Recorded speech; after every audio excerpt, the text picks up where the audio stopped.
ওয়াকফ board এত controversy কেন? সারা ভারতবর্ষে এখন এই ওয়াকফ নিয়ে কিন্তু একটা তোলপাড় চলছে। এই ওয়াকফের ওপর যে বিল আছে সেই বিলটাকে দিয়ে কি করতে চাইছে সরকার, সেটাতে কি মুসলমানদের কোনো রকম ক্ষতি হবে? আর সরকারের এখানে মোটিভই বা কি? তার সঙ্গে সঙ্গে বলা হয় যে ওয়াকফ নাকি একটা এই স্টেট উইদিন দ্য স্টেটের মতো কাজ করে। এটা কি আসলেই সত্যি? এই ওয়াকফ বোর্ডটাকে পরিচালনা করেই বা কে? আর এই ওয়াকফ বোর্ডের নাকি অনেক সম্পত্তি, তারা সেই সম্পত্তির টাকা পয়সায় বা কি করে? তো এই ওয়াকফ বোর্ডকে নিয়ে কিন্তু একটা চাপানোতর তৈরি হয়েছে মুসলিম এবং হিন্দু সম্প্রদায়ের মধ্যে। তাহলে এটার আসলেই কতটা গুরুত্ব রয়েছে, চলুন আজকের এই ভিডিওতে আমরা সম্পূর্ণটা জেনে আসি। তার আগে আমি আপনাদেরকে বলি যে আপনারা অবশ্যই আমার চ্যানেলটিকে কিন্তু অবশ্যই সাবস্ক্রাইব করে দেবেন এবং আমার ভিডিওটিকে লাইক করবেন, তার সঙ্গে সঙ্গে কমেন্ট করবেন। চলুন এখন যাওয়া যাক পুরো ভিডিওটিতে।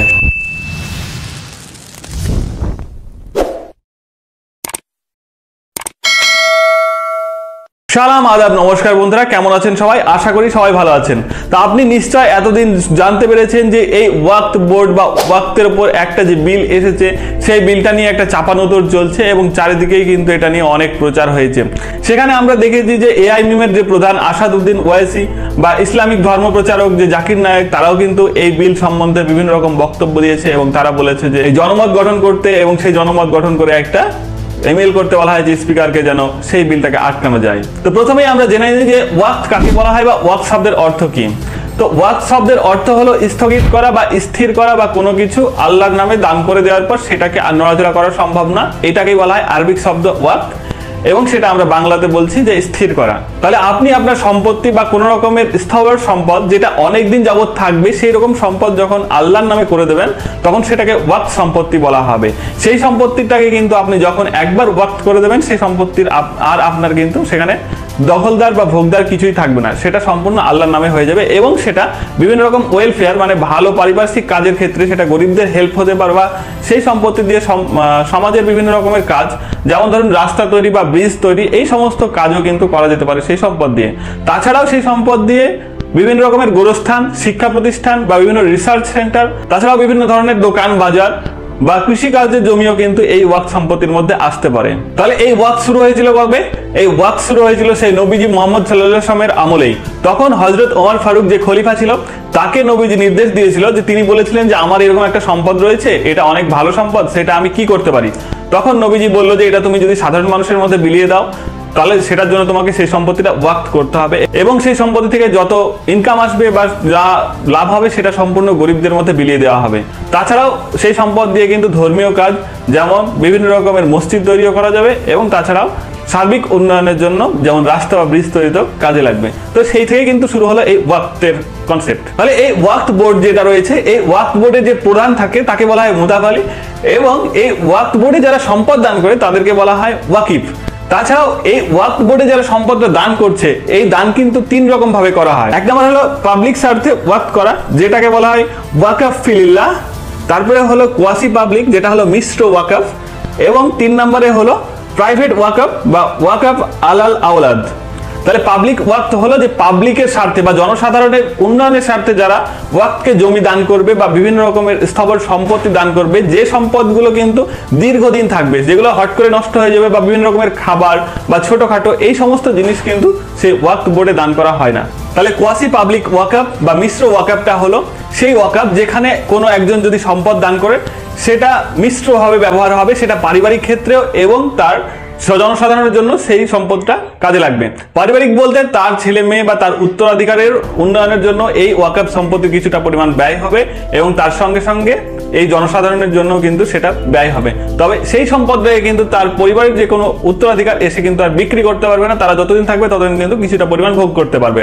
তারপরে যেটা রয়েছে যে প্রাইভেট ওয়াকফ বা সেটা হলো ওয়াকফ আলাল আওলাদ, সেখানে বলা হয়েছে যে সেই সম্পদটা সে ওয়াকফ বোর্ডকে দান করে যাবে এবং তার যে পরিবারের সদস্য রয়েছে যতদিন পর্যন্ত থাকবে তারা কিন্তু সেই সম্পদটা ভোগ করবে, কিন্তু তারা বিক্রি করতে পারবে না এবং শুধুমাত্র তাদের উন্নয়নের ক্ষেত্রেই কাজে লাগবে। তাহলে এই তিন প্রকারের ওয়াকফ করা যায়, মানে সেই সম্পদটা যেন আর বেহাত না হয় বা কেউ যেন না বিক্রি করে খেতে পারে, সেই জন্য কিন্তু ওয়াকফটা করে যায় অনেকে। তো আমরা এখন বর্তমান সময়ে সবকিছু তো প্রায় পাশ্চাত্যের সবকিছু ফলো করছি, তাতে খ্রিস্টানদের যে একটা নিয়ম রয়েছে সেটা হলো যে ট্রাস্ট ল, যেটা তারা ফলো করে সেটার সঙ্গে কিন্তু এই ওয়াকফ যে ইসলামিক ল রয়েছে সেটার অনেকটা মিল রয়েছে। কিন্তু এই ট্রাস্টের সঙ্গে ইসলামিক ল দুটোই কিন্তু উন্নয়নের কাজে লাগা হয় এবং জনসাধারণের উদ্দেশ্যে। তো তার মধ্যে কিন্তু ট্রাস্টের সম্পদ আপনি বিক্রি করতে পারবেন বা সেটা কিন্তু প্রাইভেট করা যায়, সেটা ভ্যানিশও করা যায়, কিন্তু এই ওয়াক্ফ সম্পত্তিটা কিন্তু কেউ কোনোদিনই বিক্রি করতে পারবে না, সেটাকে কিন্তু কেউ হাতে দিতে পারবে না। তার সঙ্গে সঙ্গে আমরা দেখেছি যে এই যে ট্রাস্ট হয়, ট্রাস্টটা কিন্তু কারো নিজস্ব উন্নয়নের ক্ষেত্রে বা নিজে কিন্তু গড়ে রাখতে পারে সেই ট্রাস্টটা, কিন্তু এখানে ওয়াক্ফে কিন্তু সম্ভব নয়, সেটা কিন্তু একটা বোর্ড হবে, এটা সার্বিক ক্ষেত্রেই কাজে লাগবে। তো এই দুটো মূলত এদের মধ্যে পার্থক্য। তো এই নিয়ে আমরা একটা উদাহরণ দিই, সেটা হলো ইবন বতুতা, যিনি ছিলেন সেই পার্সিক একজন বিখ্যাত রাইটার। তিনি কিন্তু বাগদাদে ছিলেন এবং বাগদাদের একটা ঘটনা তিনি তার বইয়ে 1327 খ্রিস্টাব্দে সেই ঘটনাটাকে উল্লেখ করেছেন। সেখানে তিনি বলেছেন যে বাগদাদের সেই সময় কিন্তু একটা পৃথিবীর মধ্যে একটা বড়তম শহর ছিল। তাহলে সেই শহরে একটা বড় বড় যে হোটেল ছিল, সেই হোটেলে যারা ওয়েটার হিসাবে কাজ করতো, তারা অনেক দামি দামি ডিশ যে হোটেলে থাকতো সেটা যদি তাদের কাছ থেকে ভেঙে যেত, তাহলে সেই ভাঙার যে টাকাটা সেটা কিন্তু এই ওয়েটারদের স্যালারি থেকে কাটানো হতো না, সেটা এই ওয়াক্ফ বোর্ড পেড করতো। তাহলে এইটা কতটা একটা ভালো উদ্দেশ্য নিয়ে সেই টাইমে কাজে লাগতো সেটা কিন্তু আমরা দেখতে পাচ্ছি। তাছাড়াও আমরা বর্তমানকালে এই ভারতবর্ষে যে ওয়াক্ফ বোর্ডের টাকাটা ম্যাক্সিমামটাই দেখতে পাই যে আমাদের যে ধর্মীয় সংখ্যালঘু সম্প্রদায় রয়েছে সারা ভারতবর্ষ জুড়ে, সেই সম্প্রদায়ের ছেলে মেয়েদের পড়াশোনার উন্নয়নের জন্য কিন্তু এই সম্পদের টাকাটা কিছুটা পরিমাণে দেওয়া হয়, সেটা স্কলারশিপ স্বরূপ। তাহলে এখন প্রশ্ন হলো যে এই ওয়াক্ফের এত সম্পদ, সেগুলো কি শুধুমাত্র এই ছাত্রদেরকে স্কলারশিপ দিয়ে শেষ হয়ে যায়? তো চলুন এখন রিপোর্ট কি বলছে আমরা দেখে নিই। তাহলে 2006 সালে ভারতবর্ষ জুড়ে কিন্তু একটা সার্চার কমিটির রিপোর্ট বেরিয়েছিল। সেই রিপোর্টে মুসলিমদের একটা আর্থসামাজিক এবং বিভিন্ন রকমের অর্থনৈতিক এবং সামাজিক অবস্থান সম্বন্ধে তুলে ধরা হয়েছিল, যেখানে শিক্ষাটাও অ্যাড করা হয়েছিল এবং তাতে একটা বড় চ্যাপ্টার কিন্তু রয়েছিল এই ওয়াক্ফ বোর্ড সম্বন্ধে। সেখানে বলা হয়েছে যে এই ওয়াক্ফ বোর্ডের যত সম্পদ রয়েছে সেটা কিন্তু ঠিকঠাক ইউটিলাইজ হলে বছরে প্রায় 12,000 কোটি টাকা তাদের সেখানে আসবে, কিন্তু সেই টাইমে দুঃখের বিষয় হলো সেই ওয়াক্ফ বোর্ডের হাতে তখন মোটামুটি 163 কোটি টাকা করে শুধুমাত্র আসতো। তাহলে কোথায় 12,000 কোটি টাকা এবং কোথায় 163 কোটি টাকা? তাহলে এত এই পার্থক্যের কারণ কি? এই পার্থক্যের কারণ হিসাবেও কিন্তু সেই সার্চার কমিটির রিপোর্টেই বলা রয়েছে যেখানে চরম দুর্নীতি হয়। তো চরম দুর্নীতি কারা করে? যারা করে তারা হলো সেই কমিটিতেই থাকে। তার মধ্যে প্রধান রয়েছে মুতাব আলী, যে কিন্তু এই ওয়াক্ফ বোর্ডের হেড হিসাবে থাকে। সে নিজস্ব পার্সোনাল ক্ষেত্রে কাজে লাগায় এই ওয়াক্ফের সম্পত্তি। তারা বিভিন্নভাবে ঘুষ খেয়ে বিভিন্ন রকমের দুর্নীতি করে সেই সম্পদকে ভাড়া দিয়ে দেয় খুব অল্প দামে, বা সেগুলো ঠিকঠাক ইউটিলাইজ করে না। তো এইভাবে কিন্তু একটা বিরাট পরিমাণ সম্পদ সে ওয়াক্ফের মানে দুর্নীতির মধ্যে ডুবে গেছে। তারপরে যে মূল কারণটা হলো যে এই ওয়াক্ফের সম্পত্তি কিন্তু অবৈধ দখল রয়েছে, তার মধ্যে সরকারি দখল কিন্তু প্রচুর পরিমাণে রয়েছে এবং সেই দখলটা যে করা হয়েছে সেই দখলে কিন্তু ঠিকঠাকভাবে টাকা দেওয়া হয় না।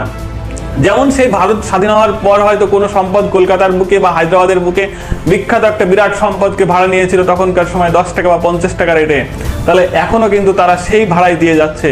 এটা কিন্তু নবীকরণ করা হয়নি, আর যার ফলে ওয়াক্ফের সম্পত্তি কিন্তু একটা বিরাট পরিমাণ টাকা মিস যাচ্ছে। তো তার জন্য কিন্তু এই সার্চার কমিটির রিপোর্টে বলা হয়েছে যে এই জন্য ওয়াকফ বোর্ডকে নিজেদেরকে মডিফাই করতে হবে এবং তাদেরকে এই সরকারি তরফ থেকে একটা ক্ষমতা প্রদান করতে হবে যেন এইগুলো থেকে তারা একটা বিচার করতে পারে বা এগুলোতে তারা ফোর্স করে সেগুলোকে আবার ঠিকঠাক করতে পারে। অনেকেই তো বলে যে a state within the state, মানে একটা দেশের মধ্যে আর একটা দেশ চালায় হলো এই ওয়াকফ বোর্ড। এটা কি সত্যি? আসলে এটা কিন্তু সত্যি নয়। তার কারণ হলো ওয়াকফ বোর্ডে যারা প্রধান থাকে তারা কিন্তু সরকার দ্বারা নমিনেটেড হয়। এটা রাজ্য সরকারের যে ওয়াকফ বোর্ড থাকে সেই বোর্ডের প্রধানও কিন্তু সেই স্টেটের রাজ্য সরকার সিলেক্ট করে যে এই ওয়াকফ বোর্ডে কারা কারা থাকবে, এবং সেন্ট্রাল যে ওয়াকফ কাউন্সিল রয়েছে সেখানেও কিন্তু কেন্দ্র সরকারের নমিনেটেড পার্সনরাই থাকে। তাতে যে মুসলিমরাই শুধুমাত্র থাকে এমনটা নয়, তাতে কিন্তু বেধর্মী হিন্দুরাও কিন্তু সেখানে থাকতে পারে, বা অন্যান্য ধর্মের পার্সিয়ান বা খ্রিস্টানরাও কিন্তু সেই কমিটিতে থাকতে পারে। এর আগে যেটা হতো যে ওই ওয়াক্ফের সম্পদ নিয়ে যদি কোনো রকম ডিসপিউট হতো সেক্ষেত্রে কিন্তু একটা ট্রাইব্যুনাল গঠন করা হতো। সেটা আমরা বিভিন্ন কেন্দ্রীয় এজেন্সিতেও দেখেছি যে তারা কিন্তু বিভিন্ন রকম সময় ট্রাইব্যুনাল গঠন করে এবং বিচার করে। তো এটার ক্ষেত্রেও কিন্তু একটা ট্রাইব্যুনাল গঠন করা হতো। তারা সেখানে গিয়ে সেইটা সার্ভে করতো সেই জমিটা, তারপরে তারা একটা রিপোর্ট দিত এবং সেই রিপোর্টটাই ফাইনাল হতো। আর সেই ট্রাইব্যুনালে কিন্তু সরকার নমিনেটেড পার্সনরাই থাকতো। তাহলে এটা যে বলা হয় যে এটা হলো একটা স্টেট উইদিন দ্য স্টেট বা স্বশাসিত সংস্থা বা ওয়াক্ফ যে সম্পদটা বলবে যে আমাদের সম্পদ সেটা তারা দখল করে নেবে, এটা কিন্তু সম্পূর্ণ ভুল। এটা একটা নির্দিষ্ট নিয়মের অনুযায়ী পরিচালনা করা হতো। তো এখন আমরা জানবো যে এই সরকার যে নতুন বিলটা আনছে, যেটা ওয়াক্ফ অ্যাক্ট 1995 1995 সালের ওয়াক্ফ অ্যাক্টটাকে মডিফাই করার পর 2024-এ যে অ্যাক্টটা আনছে সেটার মাধ্যমে তারা কি বলতে চাইছে বা কি করতে চাইছে, তো চলুন আমরা সেগুলো জেনে নিই। তো সেখানে বলা হয়েছে মূলত যে এই ওয়াক্ফ অ্যাক্টে এর আগে কিন্তু যে কোনো বেধর্মীরা এখানে দান করতে পারতো, কিন্তু এখন নতুন অ্যাক্টে বলা হয়েছে যে বেধর্মীরা সেখানে দান করতে পারবে না। যদি কোনো কেউ বেধর্মী হয়ে থাকে, সে দান করতে গেলে তাকে কিন্তু ন্যূনতম 5 বছর ইসলামিক রুল ফলো করে চলতে হবে, মানে ইসলাম ধর্ম গ্রহণ করতে হবে, তারপরেই তার সম্পদটা কিন্তু গ্রহণ করা হবে। তারপরে বলা হয়েছে যে এই ওয়াক্ফ বোর্ডে যারা দান করছে তারা যখন প্রাইভেট স্বার্থে দান করছে, সেই দানের সম্পদটা যদি তার কোনো রকমের তালাকপ্রাপ্ত স্ত্রী বা বিধবা স্ত্রী বা সেখানের মধ্যে যদি কোনো এতিম থাকে, তাহলে তাদেরকেও কিন্তু সেই সম্পদে ভাগ দেওয়া হবে। তারপরে বলা হয়েছে যে সম্পদগুলো সরকারের সঙ্গে এই ওয়াক্ফ বোর্ডের মধ্যে ডিসপিউট রয়েছে, যেগুলো বলা হয় যে সরকারি সম্পদ কিন্তু সেগুলো ওয়াক্ফকে দান করা হয়েছে, সেগুলো এই অ্যাক্ট আসার পর বা তার আগে পর্যন্ত যে সম্পদগুলো রয়েছে সেগুলো কিন্তু সরকারের হয়ে যাবে। কিন্তু এই ওয়াক্ফ যদি চায় যে সেটা নিয়ে একটা তদন্ত করা হবে বা সেটা নিয়ে একটা কমিটি গঠন করা হবে এবং সার্ভে করা হবে, তাহলে সেটা করা যাবে এবং সেটা ডিএম এর মাধ্যম দিয়ে হবে। তো এর আগে যে ক্ষমতাটা ট্রাইব্যুনালের ছিল সেটা কিন্তু এখন লোপ করে দিয়ে সেটা পুরোপুরি ডিএম এর উপর ন্যস্ত করা হয়েছে। তারপরে বলা হয়েছে ওয়াক্ফ অ্যাক্ট 1995 এ যে 40 নম্বর ধারাতে ছিল যে ওয়াক্ফ বোর্ড যদি মনে করতো যে এই সম্পদটা তাদের, তাহলে কিন্তু তারা সেই ট্রাইব্যুনাল গঠন করতো, গঠন করার জন্য বিভিন্ন রকম তথ্য সংগ্রহ করতে পারতো সরকারি অফিস থেকে। তো এবার কিন্তু সেটা লোপ করে দেওয়া হয়েছে, তারা কিন্তু আর সেই রকম ভাবে তথ্য সংগ্রহ করতে পারবে না। তো তাছাড়াও কিন্তু বলা হয়েছে যে 2 জন মহিলাকে এই ওয়াক্ফ বোর্ডের মধ্যে রাখতে হবে, যেটা কিন্তু সার্চার কমিটির মধ্যে বলা হয়েছিল এবং সেটা কিন্তু একটা যুক্তিপূর্ণ প্রস্তাব ছিল যে 2 জন মহিলা সেখানে থাকবে, আর সেটা একটা যুক্তিপূর্ণই প্রস্তাব।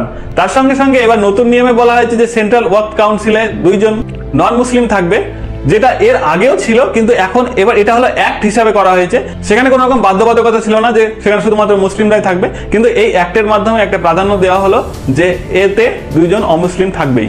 তাহলে এই যে 2 জন নন মুসলিমকে এই ওয়াক্ফ বোর্ডে রাখা হবে বলা হয়েছে, এখানেও কিন্তু অনেকে প্রশ্ন তুলেছে যে মুসলিম ওয়াক্ফ বোর্ডে যদি 2 জন নন মুসলিমকে এইভাবে রাখা হয়, তাহলে হিন্দু টেম্পল বোর্ড বা হিন্দু বন্দোবস্তি অধিনিয়ম বা গুরুদ্বারা প্রবন্ধক সমিতিতে কিন্তু কোনো রকমের বেধর্মী বা সেই ধর্ম ব্যতীত অন্য কোনো ধর্মের মানুষদেরকে সেই বোর্ডে রাখা হয় না। তো সেখানে কেন ওয়াক্ফ বোর্ডে মুসলিমদের যেখানে বোর্ড সেখানে কিন্তু বেধর্মীদেরকে এভাবে রাখা হবে, সেটা নিয়েও অনেকে প্রশ্ন তুলেছে। তাছাড়াও আরেকটা পয়েন্ট কিন্তু যোগ করা হয়েছে, যেটা সার্চার কমিটির রিপোর্টেও দেওয়া হয়েছিল, যে এই ওয়াক্ফে যত সম্পদ রয়েছে সেগুলো কিন্তু রেজিস্টার্ড হতে হবে বা রেজিস্ট্রেশন করতে হবে। কিন্তু মুসলিম ল অনুযায়ী কিন্তু আপনি যদি মৌখিকভাবে দান করে দেন যে এটা আমি ওয়াক্ফকে দান করলাম, সেটাও কিন্তু গ্রাহ্য হয়ে যায়। তো সেখানে কিন্তু অনেক সমস্যা হতো, তো সেটা বলা হয়েছিল যে এখন রেজিস্ট্রেশন করতে হবে। কিন্তু এখানেই সমস্যাটা মূল জায়গাতে আসছে যে এই ওয়াক্ফকে সম্পত্তি যখন দিতে যাবে, সেটা কিন্তু আগে যদি হয়ে থাকে তাহলে সেটা ডিসপিউটেড, এবার সেটার উপর একটা ভেরিফিকেশন হবে, তারপরে সেটা রেজিস্ট্রেশন কিন্তু হবে। আর সেটা করতে কিন্তু আমরা সবাই জানি যে ল্যান্ড ডিপার্টমেন্টে কতটা দেরি করে বা সরকারি অফিসগুলো কতটা দেরি করে। তো সেখানে কিন্তু মাত্র 6 মাস সময় পেতে দেওয়া হয়েছে, যে এই 6 মাসের মধ্যে এই ল্যান্ডটা রেজিস্ট্রেশন করতে হবে সম্পূর্ণ কিছু এই প্রসেস কমপ্লিট করার পর, যেটা প্রায় বলা যায় যেটা অসম্ভব। আর সেটা নিয়ে কিন্তু অনেকেই ক্ষোভ উগরে দিয়েছে, যেটা আসাদুদ্দিন ওয়াইসিও কিন্তু তার বক্তব্যতে তুলে ধরেছিলেন। তো এই ওয়াক্ফ বোর্ড সম্বন্ধে মুসলিমরা এখন যেরকমভাবে সচেতন হয়েছে, তাহলে এই ওয়াক্ফ বোর্ড সম্বন্ধে নিজেদেরকে মডিফাই করতে হতো এর আগে থেকে, এবং তাদেরকে নিজেভাবে ভাবতে হতো।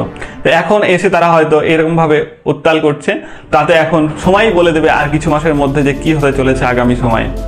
তার কয়েক মাসের মধ্যেই হয়তো আমরা জানতে পারবো যে এই বিলটা কি সত্যি সত্যি পাস হবে কিনা এবং সেটা অ্যাক্টে রূপান্তরিত হবে কিনা, এবং তারপরে কি সিচুয়েশন আসছে আপনারা কিন্তু তখনই দেখতে পারবেন। তো আজকের ভিডিও চলুন এখানেই আমরা শেষ করি। আশা করি আপনারা ভিডিওটিতে সম্পূর্ণ তথ্যটা পেয়েছেন, এবং আপনাদের যদি এই ভিডিওটিকে ভালো লেগে থাকে অবশ্যই লাইক করবেন এবং চ্যানেলটিকে সাবস্ক্রাইব করতে কিন্তু ভুলবেন না। চলুন দেখা হচ্ছে পরবর্তীকালে ভিডিও।